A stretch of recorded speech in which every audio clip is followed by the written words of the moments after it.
Buenas tardes a todos y a todas, ¿cómo están? Bueno, ¿se oye esto? A lo mejor ni lo necesitamos. Bueno, pues con un gran agradecimiento a todos ustedes por estar aquí hoy, a todos y todas. Es un gustazo poder conversar con docentes, con maestras y maestros. Otra vez, hace tiempo que no lo hago, porque mis actividades se han ido orientando cada vez más al gabinete y cada vez menos a la difusión de la literatura y de la lectura y estas cosas.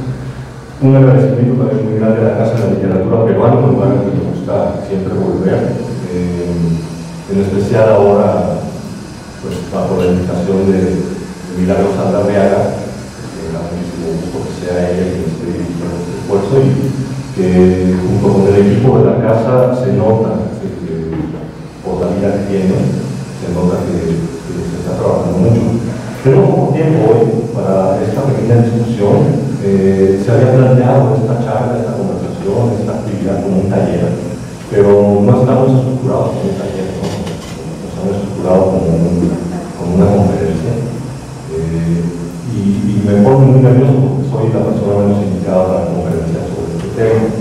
Aunque he trabajado en torno de la literatura infantil muchos años de mi vida, poco a poco he ido perdiendo la fe en ella. No tengo ya mucha fe en la literatura infantil, en lo que conocemos como literatura infantil, lo que se nos ha vendido como literatura infantil últimamente. Y he ido haciendo mi aproximación a los fenómenos de la formación cultural de chicos, sobre todo de jóvenes o de los centros universitarios. Mis hijos están a punto de ser adolescentes, entonces la vida cotidiana empieza a alejarme de los niños por alguna razón. Pero la decisión de alejarme de la literatura infantil es muy consciente, es muy clara. Y lo que yo les voy a comentar hoy aquí parte de un principio esencial. El principio esencial es que tengo la sensación de que hay una gran arrogancia en estructurar una actividad en un congreso de literatura infantil con docentes, con maestras y maestros, desde una pregunta que pretende esclarecer lo que entendemos por literatura infantil. Creo que no se necesita esclarecer eso, porque todos ustedes lo saben mejor que yo. Hay aquí personas presentes que lo saben muchísimo mejor que yo, que estarían o serían como más indicadas para desarrollar esto. Escribí una pequeña serie de notas con respecto a la literatura infantil,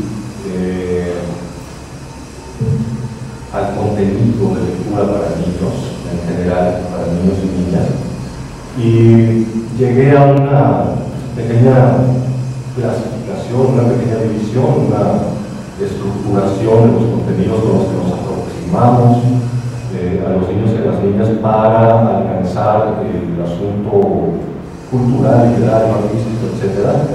Y encuentro que hay como tres formas de aproximarnos a este universo. Una de ellas es la literatura para los niños, la que se escribe específicamente pensando en los niños, para que los niños y las niñas lean.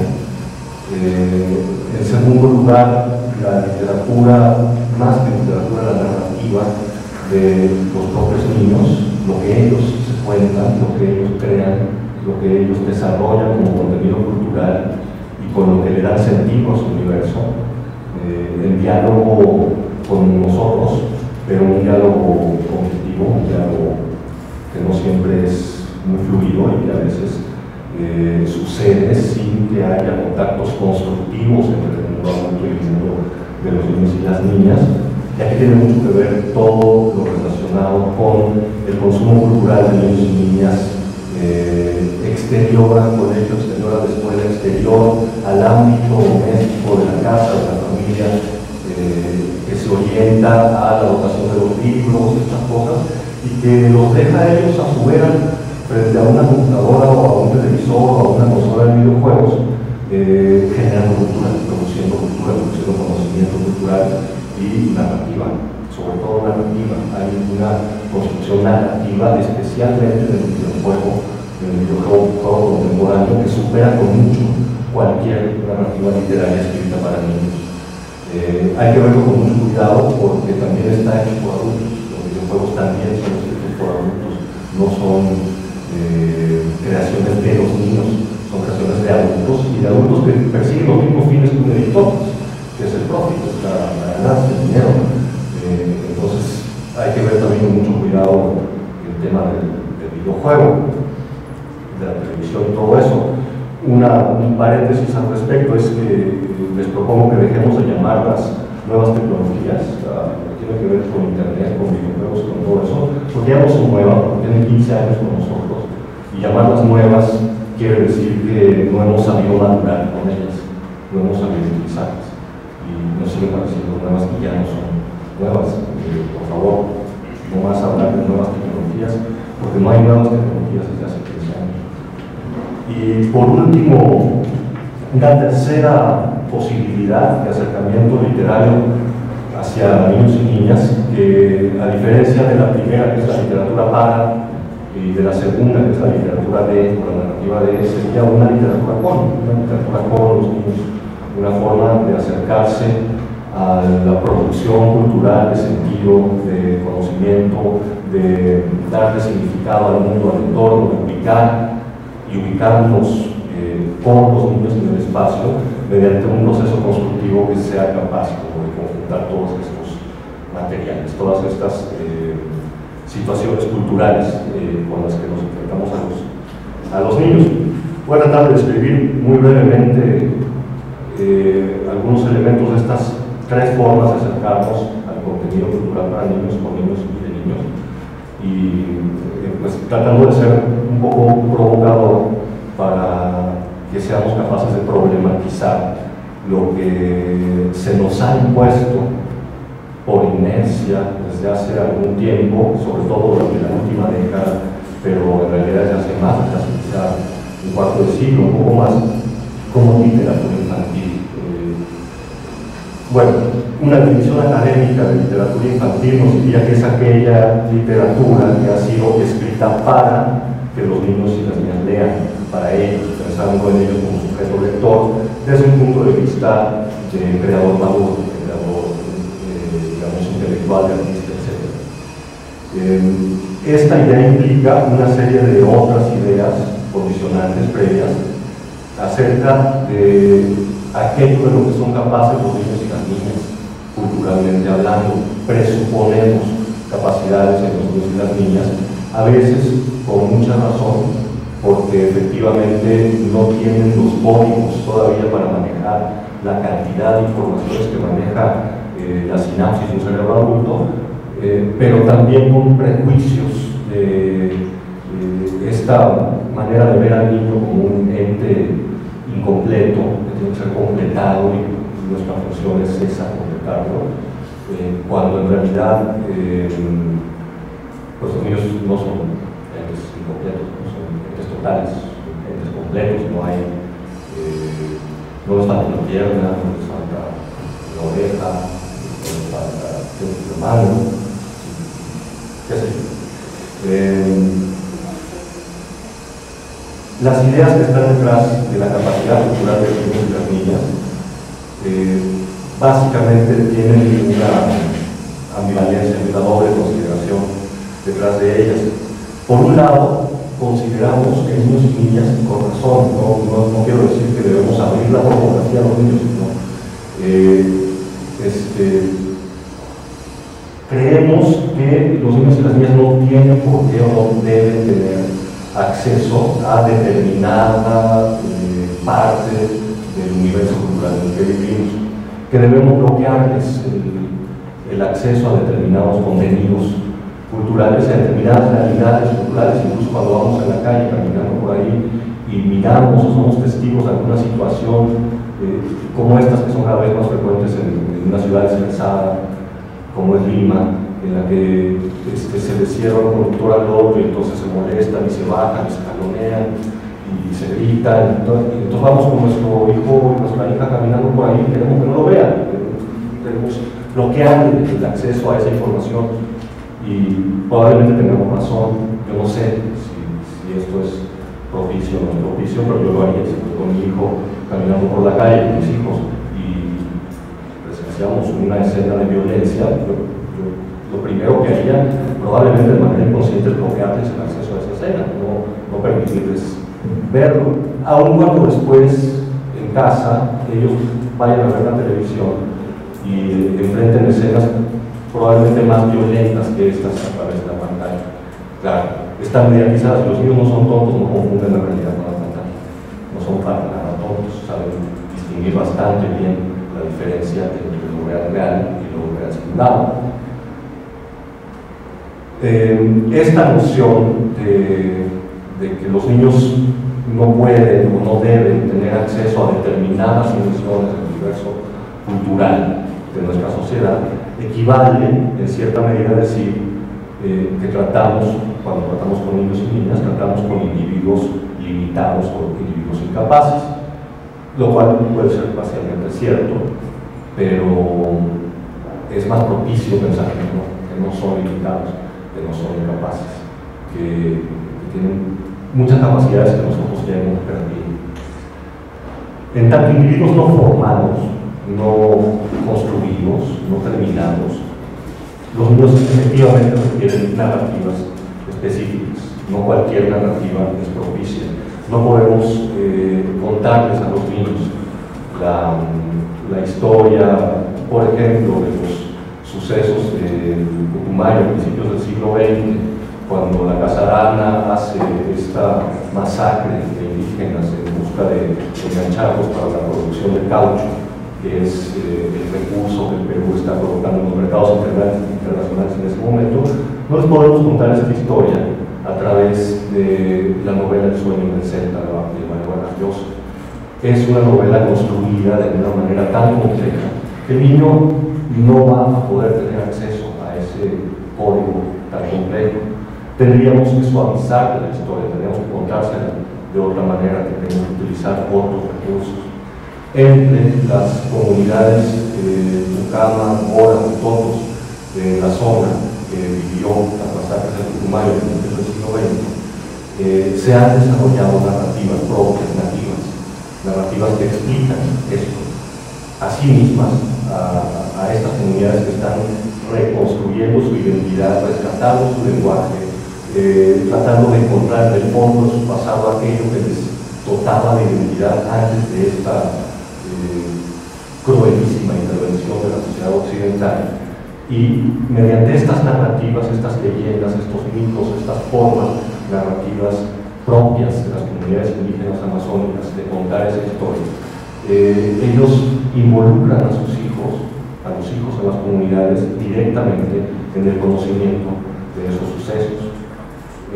A veces incluyendo los pasajes sangrientos, los pasajes crueles, los pasajes difíciles, porque hay una visión del sufrimiento que viene de la carne propia. Nosotros nos acercamos a los sucesos de Putumayo desde el exterior y probablemente desde la culpa de pertenecer a la sociedad occidental que provocó las masacres, mientras que los Huitotos, los Boras, los Tucama viven eso desde el plano de la víctima que fue acusada. Por lo tanto, ensalzar la parte de resistencia indígena, que es lo que les permite sobrevivir a los que logran sobrevivir, es una especie de obligación cultural de los mayores hacia los menores. Algo similar hacemos en el salón de clase cuando seguimos el contenido curricular de historia oficial nacional y les contamos a los chicos los prejuicios que les contamos con respecto, por ejemplo, a la guerra del Pacífico, y los formamos en este prejuicio antichileno o en otros muchos prejuicios que la visión oficial de la historia nos obliga a insertar en este individuo no moldeado, en este individuo no total, no terminado, que vienen a ser los niños. En fin, en tanto, individuos no formados requieren narrativas específicas y estas narrativas son esencialmente distintas de aquellas a las que podemos tener acceso nosotros como adultos, supuestamente ya formados. Es decir, esta visión de los niños como entidades no terminadas, no formadas, también tiene un prejuicio detrás de suponernos a nosotros adultos, entidades formadas. Y esto es muy peligroso, porque entonces cuando nosotros nos asumimos como entidad formada, dejamos de aprender, dejamos de avanzar como adultos, y no deberíamos permitirnos eso, nunca. Dejar de avanzar, decir, ya llegué a donde tenía que estar, y de aquí en adelante yo soy el que enseña y yo no aprendo más, es un gravísimo, gravísimo error. Es una falacia. En la vida y en la imaginación de niños y niñas, ellos se viven a sí mismos como individuos totales. Eso es clarísimo. ¿Cómo se identifica un niño a sí mismo? ¿Cómo construye su autoestima un niño o una niña? Pues mediante su aceptación como una totalidad, como un individuo formado, como un individuo total, no un rompecabezas al que le faltan piezas. Es una enorme falacia. Ellos se asumen a sí mismos como totales, no como seres incompletos, pero somos nosotros quienes nos encargamos de convencernos poco a poco, sobre todo en el colegio, de que en realidad hay una especie de incompletitud en su vida. Poco a poco nos esforzaremos como maestros que somos en demostrarles que les falta, que no están contentos, que les falta una pierna, que les falta una mano, que les falta un ojo. Estas nociones también implican que otra idea que considero falsa, que es lo que les comentaba hace un momento, que como adultos hemos terminado ya de formarnos, que no podemos seguir aprendiendo, que no nos toca seguir aprendiendo y que tenemos que abdicar de la formación como un proceso propio. Es decir, que no podemos reformarnos, no podemos cambiar, no podemos mejorar. Si esto fuera cierto, no podríamos superar un conjunto de prejuicios que inundaban la literatura infantil de años anteriores, de décadas anteriores, de siglos pasados, y que hoy, desde los conocimientos que hemos adquirido, podemos en cierta manera condenar. Es decir, sabemos que el cuento infantil clásico, romántico, premodernista, está lleno de prejuicios que no podemos ya llevar de los años hoy. Incluso prejuicios de tipo racial, prejuicios de género, por supuesto, hay una gran cantidad de prejuicios de género en la vieja literatura infantil, que la literatura infantil actual tendría que haber superado de alguna manera. Si no podemos aceptar libros, literatura, novelas, cuentos que ratifiquen o verifiquen prejuicios machistas o prejuicios de orientaciones sexuales definitivas, etcétera, prejuicios que nos impidan reconocer la diversidad sexual, la diversidad cultural, la diversidad social, la diversidad incluso biológica, en fin. Nosotros tenemos también que considerarnos niños para poder seguir formándonos, para poder seguir reformándonos. Es decir, tenemos que reformarnos todo el tiempo, tenemos que reconstruirnos, tenemos que cambiar, tenemos que aprender, tenemos que superar cosas que dábamos por sentadas y que de repente no eran verdad o no eran adecuadas. A partir de estas ideas, de estas ideas provocativas que podemos considerar como las falacias que están detrás de lo que consideramos que es literatura infantil o de lo que consideramos que los niños pueden leer como literatura infantil, a través de estas falacias hemos construido, se mezclan los contextos, siempre en la sociedad contemporánea, en la sociedad moderna, se mezclan los contextos, nunca vienen separados, no somos nosotros quienes parcelamos, quienes estancamos, ponemos en departamentos estancos la información, las cosas, para poderlas manejar. Probablemente es muy difícil manejar las cosas en bulto como viene la realidad, pero en la realidad vienen en bulto, vienen en bola, todo junto. Y este venir en bola nos impide ver a veces que literatura infantil ha adquirido una serie de características determinadas por la oferta y la demanda, por el mercado, por la industria que produce aquello que consideramos que es literatura infantil y que nos la va a poner en el salón de clase o en la biblioteca doméstica o en los espacios en los que los niños tienen acceso a la cultura a través de una lógica empresarial, a través de una lógica del mercado. Esto se ha exacerbado en los últimos años, en las últimas décadas. Probablemente a partir de los años 90, cuando se resquebrajan las opciones sociales vinculadas con socialismos y comunismos y todo eso, y todos estamos seguros de que todo estaba muy mal, de que el comunismo era horrible, el socialismo era peor, y la industria a Venezuela, y Cuba, qué barbaridad. De alguna manera el mundo se puso de acuerdo en que la sociedad liberal, el liberalismo, era la ideología que tenía que imperar, no la mejor con la que contábamos, pero aquella con la que podíamos operar. Esto tiene implicancias severísimas sobre todo el proceso de consumo cultural que vivimos cotidianamente, no solamente en términos de cómo se sobrepone o cómo supera poco a poco la televisión, la tecnología digital, esta que ya no es nueva, supera al libro como vehículo cultural, lo sobrepasa, lo apabulla, lo deja atrás, sino cómo el propio libro como vehículo cultural, como artefacto cultural, como industria cultural, se somete a sí misma a esta lógica de mercado. Y cuando sometemos el material con el que formamos a los niños y nos reformamos a nosotros mismos a la lógica de mercado, perdemos la mitad de su capacidad formativa.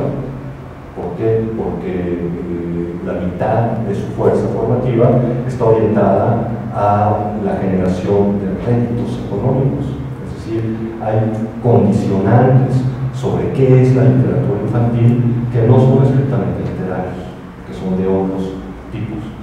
Y tenemos que ser capaces de ver, tenemos que ser capaces de ver esto de manera muy clara.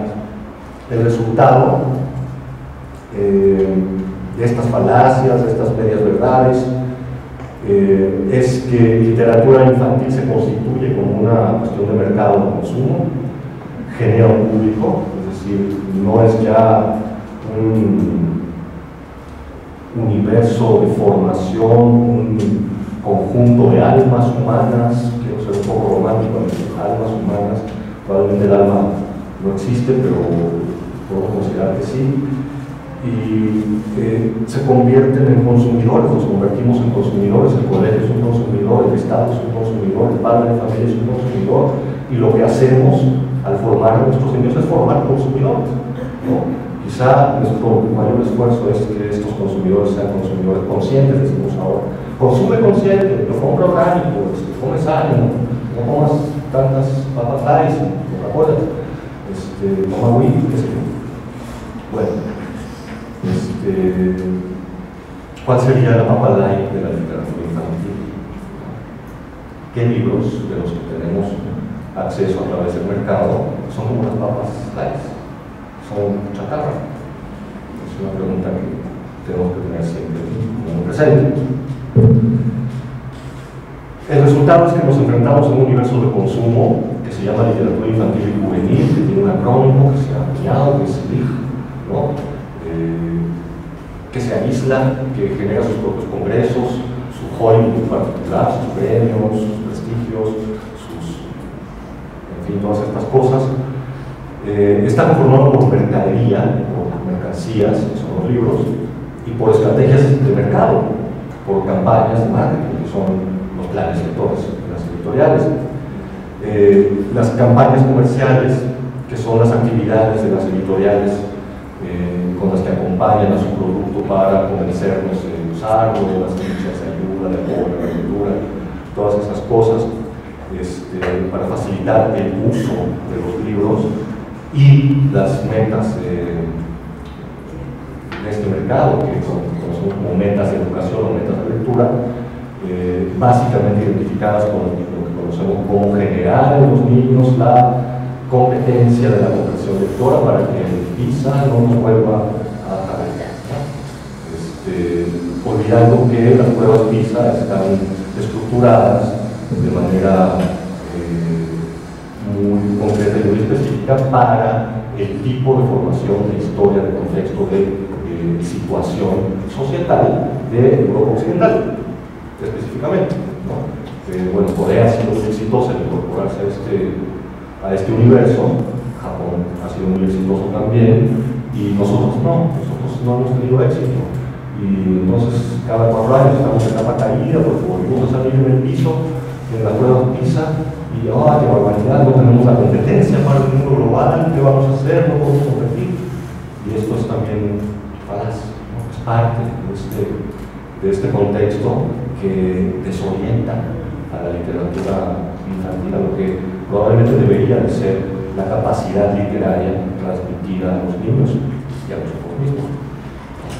Podemos pensar que la oferta literaria actual para niños y niñas se nos presenta como algo avasallador. Aquí tenemos una muestra fuera de este auditorio, 2 stands con literatura infantil, maravillosa, en algunos casos, en otros cuestionable, y en otros mala, ¿no? Hay de todo. ¿Cómo podemos distinguir cuál es buena, cuál es mala, cuál no? El caso es que es una oferta avasalladora. Tenemos hoy una cantidad de libros para niños que escoger por ahí, que a veces el juicio es muy complicado. Congresos como este pueden ser puntos de partida para formarnos a nosotros mismos una conciencia crítica con respecto a la literatura infantil y mejorar nuestras capacidades de selección de literatura infantil.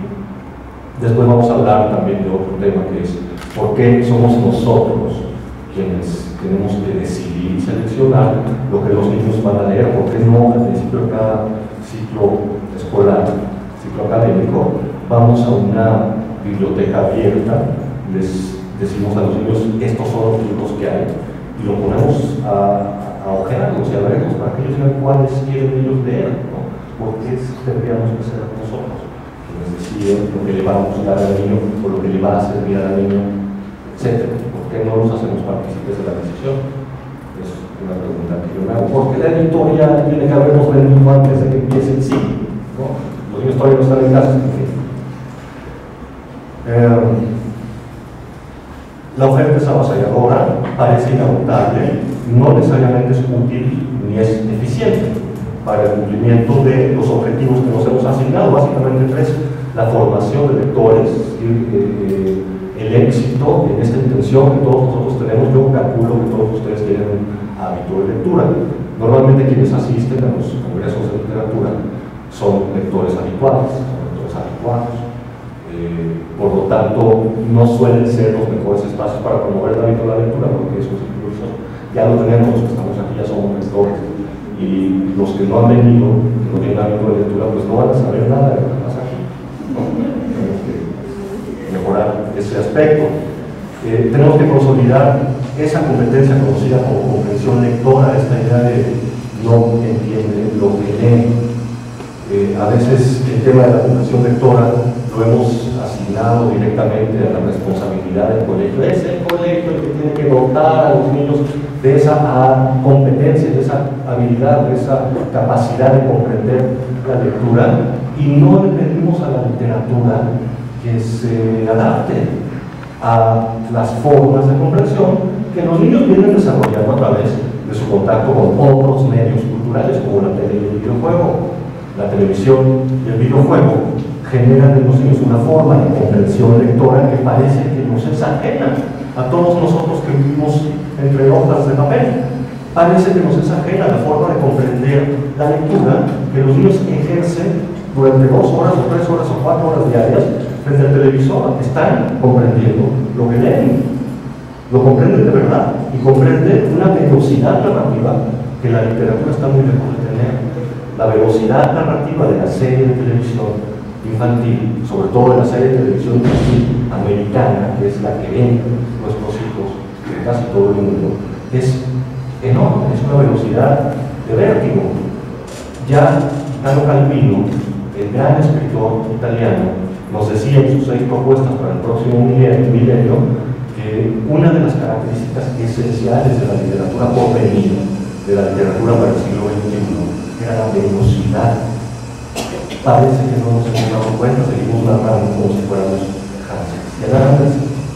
No nos hemos dado cuenta de que los niños necesitan velocidad, rapidez, que los Padrinos Mágicos o Phineas y Ferb o estas series que les gusta ver a los chicos, Dragon Ball Z, etcétera, narran rapidísimamente, probablemente contenidos de menor complejidad.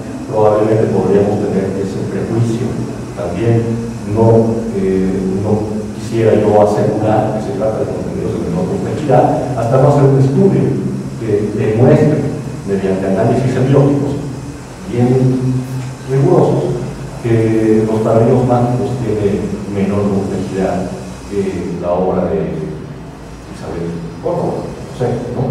En fin. La tercera habilidad o la tercera competencia es la orientada a reforzar otras competencias, como aquella que consideramos esencial de aproximación crítica a la realidad. A veces es bien complicado que mediante libros no críticos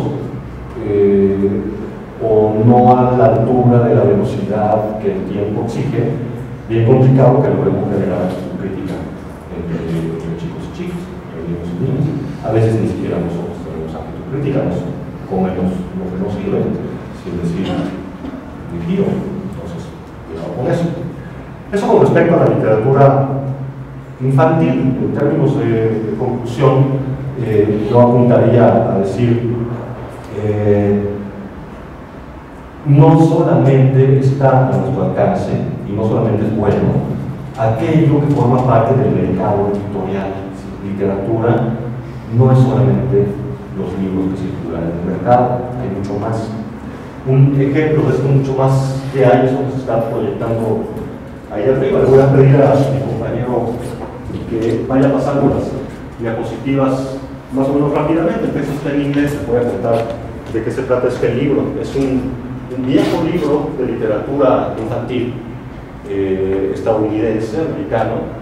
Se encuentra en la biblioteca del Congreso de los Estados Unidos, que es una de las bibliotecas más importantes del planeta y que está en proceso de digitalización total, y que está poniendo a nuestro alcance, en nuestras manos, contenidos como este. Las imágenes que van a ver son de altísima resolución, altísima resolución. El libro en su conjunto, estas imágenes que estamos viendo, pesa, en términos de peso digital, alrededor de 400 megas. Es bajado legalmente, no es pirata, no es nada ilegal, es legalmente obtenido a través del servicio que presta la Biblioteca del Congreso de los Estados Unidos. Se llama El libro del cohete, el Rocket Book, y cuenta la historia de un niño travieso que vive en un edificio de departamentos de 8 o 9 pisos. Está escrito en rima, es un poema, es una muestra de poesía infantil de principios del siglo XX. Tiene como tarde en cargar cada imagen, así de pesadas son. No se deja de trabajar.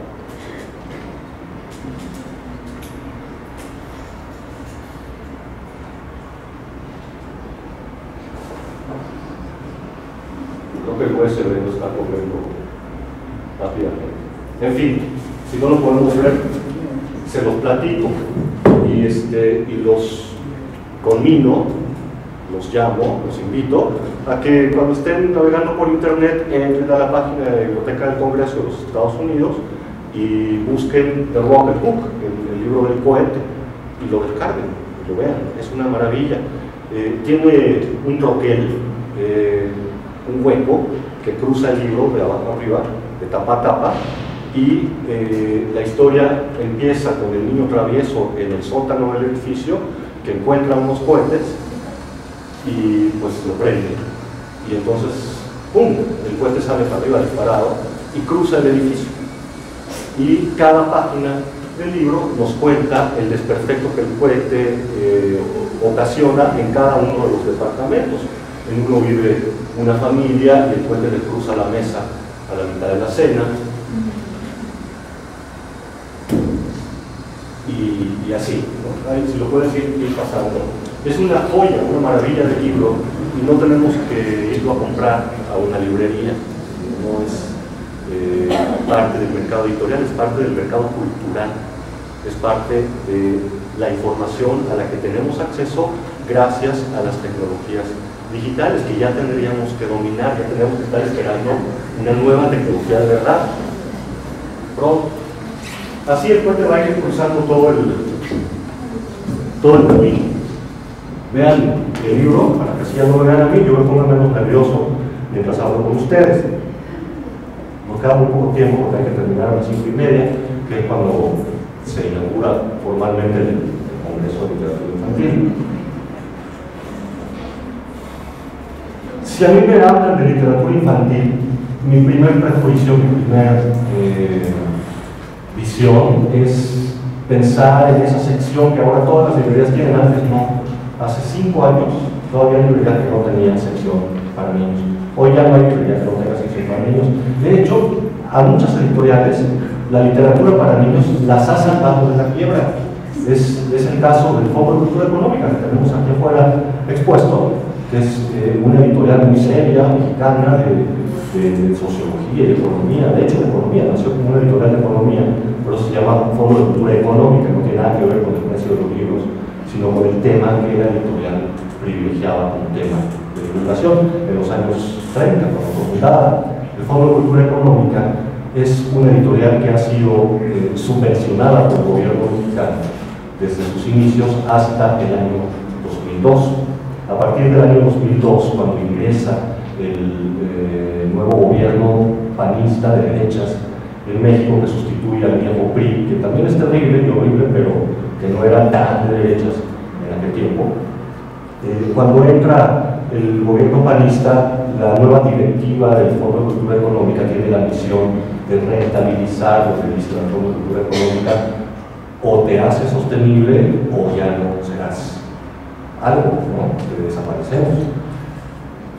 El catálogo de literatura infantil, desarrollado inicialmente por un pionero de la literatura infantil latinoamericana, que es Daniel Goldin, un extraordinario editor de literatura infantil. Él creó la colección A la orilla del viento, que es la que está expuesta aquí afuera, y con esa colección salvaron las finanzas del Fondo de Cultura Económica. De ahí vino la reconversión industrial, digamos, de las otras colecciones, la colección popular, los breviarios, de la tierra firme, todo lo que es literatura académica y literatura adulta se ha reconfigurado y ha generado réditos, ha alcanzado a ser vendedora. Tiene el Fondo de Cultura Económica long sellers, que son estos libros que no venden mucho, pero venden siempre y que la sostienen, como esta antropología mágica, las enseñanzas de Don Juan, o algunas otras cosas que siempre venden, pero La orilla del viento es la colección que sostiene económicamente a esa editorial.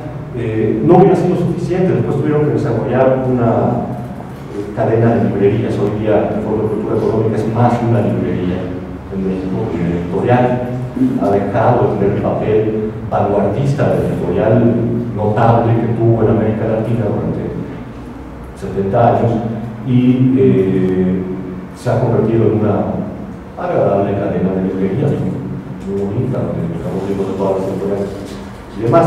En fin, la literatura infantil es también la narrativa que los niños cuentan, es también lo que los niños saben decir, es también lo que ellos crean. Uno de los factores interesantes de la modificación del panorama cultural de nuestros tiempos, en todos los ámbitos, en la música, en el cine, en las artes multimediáticas o de muchos medios, el performance, la instalación, todas estas formas artísticas contemporáneas, han ganado mucho a través del diálogo con el público. La intención o la tendencia que tendríamos que estar desarrollando poco a poco es a fusionar autor y público, es a que el autor deje de ser ese ente superior, esa persona mejor que los demás, que tiene esta creatividad que no debe ser tocada y hay que darle su espacio, y ese escritor, y los prestigios, todas esas cosas, y que deja apagada la capacidad creativa del común de los mortales, de todos nosotros. La idea es, todos somos creadores, todos podemos crear. ¿Cómo podemos llegar a desarrollar una literatura en la que no solamente sean los niños protagonistas y consumidores, sino también creadores? ¿Cuáles serían las tareas que podemos desarrollar en casa, en el salón de clase, en las instituciones públicas como esta, etcétera? para que los niños para poder darle una forma, quizá impresa, quizá colgada en internet, quizá de alguna otra manera, de narrativa infantil. Los niños cuentan cosas, le dan sentido a su mundo de una manera superior a veces a la que nosotros somos capaces de desarrollar. Ellos hacen una forma literaria, hacen narrativa, narran, cuentan, interpretan lo que cuentan, interpretan lo que narran, hacen un dibujo y te cuentan la historia del dibujo. No están ilustrando un texto, están contando una historia a través del trazo, una historia que te van a desarrollar y que a veces nosotros impacientes vamos a decir, ay, el niño, qué fantasioso. Pues sí, esa fantasía es fundamental, es central, y le tenemos que dar un espacio en el universo de la literatura infantil en el que vivimos. Si seguimos convirtiéndonos en consumidores de los libros de las estrellas pop de la literatura infantil, no vamos a generar las capacidades creadoras que realmente los niños necesitan.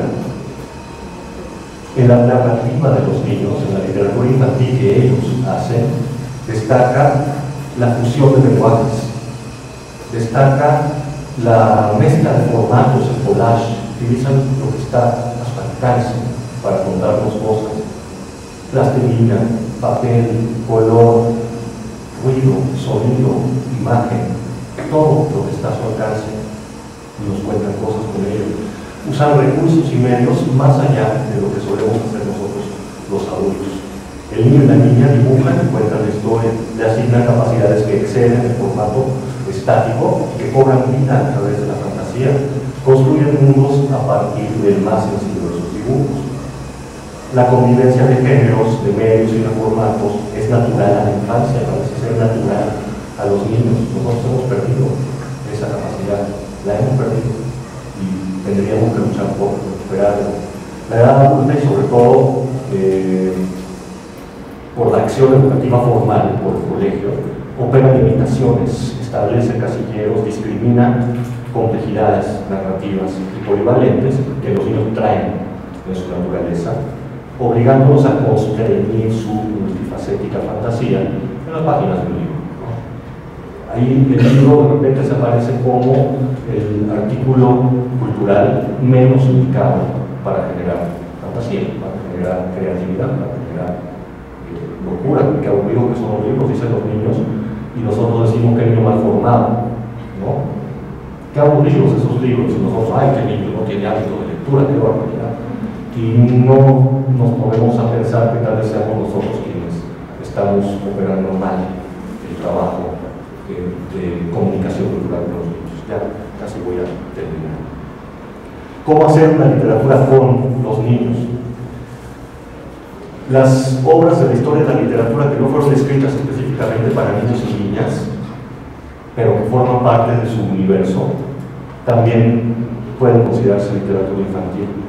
Por ejemplo, Perrault, los hermanos Grimm y Hans Christian Andersen no estaban precisamente pensando en niños cuando escribieron aquellos cuentos, estaban recopilando la tradición oral europea, estaban realizando un trabajo antropológico, un trabajo etnográfico. Sobre todo Perrault y los Grimm recogen historias que se cuentan en los pueblos, en las sociedades digamos preurbanas que están a punto de desaparecer en su época, recogen esas historias y les dan una forma literaria para ser publicadas en libros, y de ahí llegan a manos de los niños. No eran originalmente literatura infantil en sentido estricto, en el sentido que hoy la entendemos. Eran literatura, simple y sencillamente literatura. Mucha de la literatura que hoy consideramos juvenil no nació como literatura orientada para los jóvenes. Perkins, Salgari, las grandes figuras, Conan Doyle, las grandes figuras de la literatura que hoy consideramos juveniles, los clásicos juveniles, no nacieron pensados para jóvenes, nacieron pensados para público en general y se publicaban por entregas en los diarios y los leían los adultos. Yo todavía leo a ver, puedo, me fascina y no me siento retro, podría verme, ni siento estar leyendo algo de menor valor que cuando leo a terminar, ¿no? Por ejemplo, los autores de moda, qué sé yo, ¿no? La literatura de características morales, histórica, la fábula de la época clásica, la narrativa pastoril y caballeresca de la época medieval europea, los mitos y leyendas de las culturas no occidentales, vivos hasta nuestros días, se han hecho un lugar en la mente adulta que la ha considerado apropiada para niños y niñas. Esta es una estrategia siempre a nuestro alcance. La tradición oral de nuestros pueblos es una narrativa, es una literatura no sancionada por los premios y las academias, pero que existe entre nosotros y que sería ideal para transmitirla a los chicos, a los niños y a las niñas.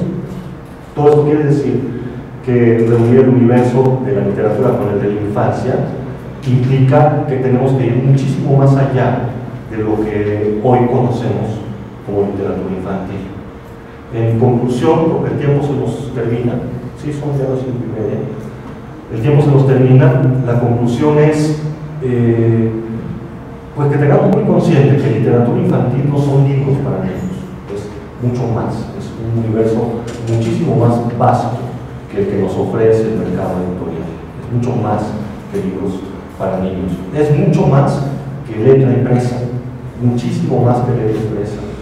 El videojuego contemporáneo, sobre todo aquel tipo de videojuego orientado a adolescentes en nuestros días, también el que se dirige a niños, y también tomando en cuenta que los niños precoces, como son, a los 10, 11, 12 años, están accediendo a contenido que ha sido pensado para niños de 14, 15, 16, con todo lo que esto implica de riesgos, pero también de ventajas.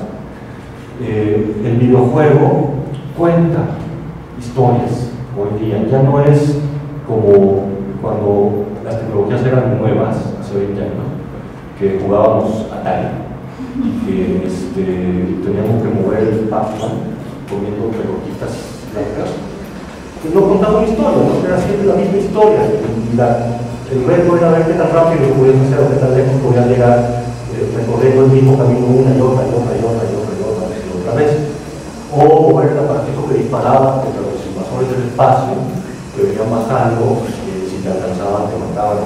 Los videojuegos hoy cuentan historias, algunos de ellos hay uno que se llama Assassin's Creed, que está basado, es una historia de ciencia ficción de un personaje que viaja al pasado, inicialmente en la primera etapa de Assassin's Creed, al contexto de la guerra de independencia de los Estados Unidos de América. Y todo está finísimamente diseñado. Podemos tener una batalla naval de piratas que implicaría para un lector de Sangari, como fui yo, como probablemente algunos de ustedes han sido, cuando leímos a Sandokan, Rosario Negro, que nos imaginábamos el momento del grito al abordaje. Los niños de hoy, a través de juegos como este Assassin's Creed, lo viven, hacen el abordaje, se levantan del asiento con el control remoto del videojuego en la mano y sienten la vibración del abordaje y dominan lo que para nosotros era un lenguaje crítico, como en las novelas de Pérez Reverte, que nos habla de la cofa y el mayor y la mesana, el piquete y el macarrón de proa y toda esa terminología naval que tenemos que ir al diccionario para saber qué es.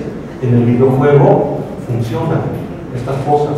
Si el niño no baja la cofa en el momento en que el abordaje se va a desarrollar, el barco no llega y el abordaje no se logra.